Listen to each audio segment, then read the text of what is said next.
Hey fellow investors, it's Friday, December 11th, 2020. I'm Hoda, co-founder and CEO of StockCard, and here's a recap of today's market's noteworthy movements.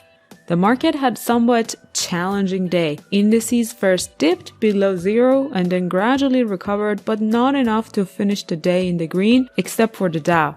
There was no news beyond the fact that the stimulus package is still being debated in Congress, and the new number of COVID-19 cases and unemployment claims are on the rise. No wonder why the market can't just stay cheerful, no matter how much excitement there is about the new IPOs. From the list of winners, Dropbox and the Walt Disney grabbed my attention. Shares of Dropbox were up by more than 20% on Friday. I have to be honest, every time Dropbox's stock price jumps, I ask myself, why am I not invested in this company? It seems one of the tech platforms that is just becoming a table in this day and age, but it's hard to mentally accept it. Revenue is growing, the company has become profitable, and the operations generate free cash flow. Today's stock price jump came after the information picked the company as one of the next possible tech acquisition candidates. Also, shares of the Walt Disney Company were up by more than 13% on Friday. The company had its investor day on Thursday. It dazzled the investors through its 4-hour streaming and 120 slides of world domination plan. Well, maybe not world domination, but for sure streaming world domination. It's projected that the paid subscribers to Disney+, Hulu, and ESPN Plus platforms are going to be more than 300 million globally by 2024. With $3.5 billion in free cash flow and some of the world's most extensive entertainment franchises such as Star Wars and Avengers, whatever Disney claims seems to be at least feasible.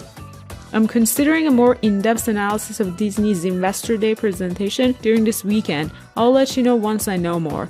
Make sure to follow the channel so you'll know when a specific Disney episode is gonna be live. Okay, let's move on to the losers of the day. Shares of a few favorite SPAC IPOs ended the week deeply in the red. For example, shares of Quantum Escape were down by more than 15%, and shares of Luminar Technologies were down by more than 16%. Both are pre-product tech companies that were quite hyped up during their IPO through SPACs. They're now pulling back off the early excitement. Perhaps investors are locking their gains before the end of the year for tax reasons. Twitter and Snap started dating. Well, not exactly dating, but they announced a partnership where tweets can be embedded into Snapchat. It seems the two companies realized it's a better experience for users if they allow native embedding instead of forcing users to take a snapshot of a tweet and then share the image on Snapchat and so on. In this case, the two sides lose the organic flow of traffic between their respective platforms. I'm purely speculating, but won't it be cool if Twitter and Snap merged? These two companies focused on two very different segments of the population, and combining the two could create a stronger company with a broader reach across several age groups. Okay, that's enough of speculation for Friday evening. If you like these quick market recap reports directly from my daily stock market research, please like and subscribe and share with your fellow investors. I'll see you next week.